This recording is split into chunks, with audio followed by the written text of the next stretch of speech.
दोस्तों, अगर आप लूसेंट बुक पढ़ते हैं तो जरा रुकिए। यहाँ पे लाखों लोग ये गलती कर रहे हैं। आपके पास मौका है तो कम से कम गलती करें। तो यहाँ इसकी वजह से आपकी सिलेक्शन भी रुक जाएंगे। तो यहाँ पे इस वीडियो में हम बताएंगे किस वजह से आपको लूसेंट बुक में क्या पढ़ना चाहिए, क्यों वो रुकने के लिए बोला जा रहा है। तो यहाँ पे आप देखिए।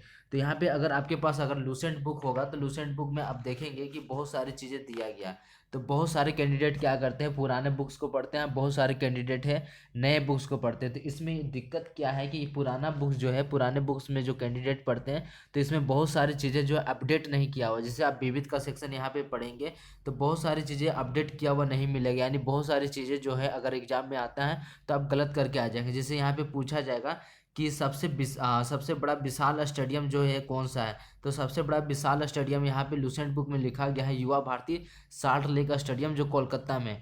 लेकिन वो अब चेंज हो चुका है। अब जो है विवेका तो यानी सबसे विशाल स्टेडियम जो है सरदार पटेल स्टेडियम हो गया है, जो अहमदाबाद में स्थित है, जिसको तो मोटेरा स्टेडियम के नाम से भी तो जाना जाता है। नया नाम है उसका मोटेरा स्टेडियम, जिसको डोनाल्ड ट्रम्प जब दौरा किए थे भारत का, उस समय उनको उद्घाटन किया गया था, उसका उद्घाटन किया गया था।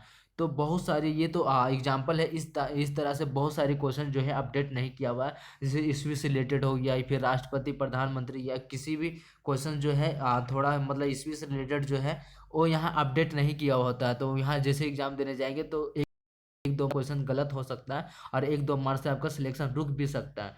तो आपके पास अभी मौका है तो अभी नया बुक जो है अपडेट किया हुआ उस बुक को खरीदना है, उस बुक से पढ़ना। अगर आप नया बुक नहीं खरीद सकते हैं तो ये करना पड़ेगा कि आपको मोबाइल लेकर बैठना पड़ेगा और जो चीज़ें दिया गया जिसमें डाउट है तो उस चीज़ों को नेट में सर्च करना पड़ेगा। लेकिन यहाँ पे ये सबसे बड़ी दिक्कत आ जाएगी कि कौन सी सारी चीज़ें तो सर्च करें, यानी कुछ चीज़ें छूट भी जाएगी।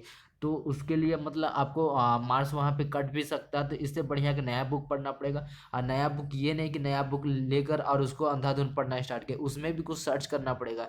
जैसे मान लीजिए सबसे विशाल स्टेडियम यहाँ डायरेक्ट लिखा गया है, यहाँ पे डायरेक्ट लिखा गया है। अगर मान लीजिए नया वाला बुक में लिखा गया है सरदार पटेल स्टेडियम और उसके बाद डिटेल्स थोड़ा नहीं दिया गया तो डिटेल्स आपको सर्च करना पड़ सकता है, या फिर तो यहाँ पे आपको बुक को पूरा पढ़ना पड़ेगा। तो बुक को पूरा पढ़ना भी संभव नहीं है। तो यहाँ पे क्या कर सकते हैं, उसको थोड़ा सा नेट ऑन ही रखना है। तो थोड़ा सा उसको टाइप करके सर्च कर लेना सरदार पटेल स्टेडियम कहाँ पर है, इसका क्या नाम है और इसको कहाँ पर है, कितने लोग का कैपेसिटी है वहाँ बैठने का, इसका नया नाम क्या है, अदर नाम तो नहीं है, और कौन इसका उद्घाटन किया, कब इसका उद्घाटन किया गया, उसके बारे में थोड़ा जानकारी इकट्ठा कर लेना। जैसे स्टैचू ऑफ यूनिटी के बारे में जानते हैं तो स्टैचू ऑफ यूनिटी भारत में बना तो अब ये दुनिया का सबसे बड़ा स्टैचू हो गया। इससे पहले स्टैचू ऑफ लिबर्टी था जो न्यूयॉर्क में स्थित था। तो यहाँ पे इससे स्टैचू ऑफ यूनिटी से रिलेटेड क्वेश्चन जो भारत में बना हुआ स्टैचू ऑफ यूनिटी, तो इससे रिलेटेड क्वेश्चन पूछा जाता है कि ये कहाँ है, किसकी प्रतिमा पे बना हुआ है, कितना मीटर ऊंचा है, तो किस नदी पे बना हुआ, तो इसके जो मूर्तिकार कौन है, तो सारे कुछ पूछा जाता है। तो अब लूसेंट बुक पढ़ते हैं तो आपको ये चीज़ें ध्यान में रखना पड़ेगा, थोड़ा सा आपको सर्च करना पड़ेगा और थोड़ा सा नया बुक को ही पढ़ना पड़ेगा, क्योंकि पुराने बुक में जो है अपडेट नहीं किया। पुराने बुक से अगर पढ़ते हैं तो ये जो विविध का सेक्शन है मिसलेनियस कंप्यूटर का, जो इसको आपको अपडेट करके पढ़ना पड़ेगा। तो देखना पड़ेगा। तो यहाँ पे और इस तरह की अगर रेगुलर वीडियो देखना चाहते हैं तो चैनल को सब्सक्राइब करें, बेल आइकन को दबाएं ताकि नया वीडियो अपलोड हो तो सीधा नोटिफिकेशन आपके पास चला जाए।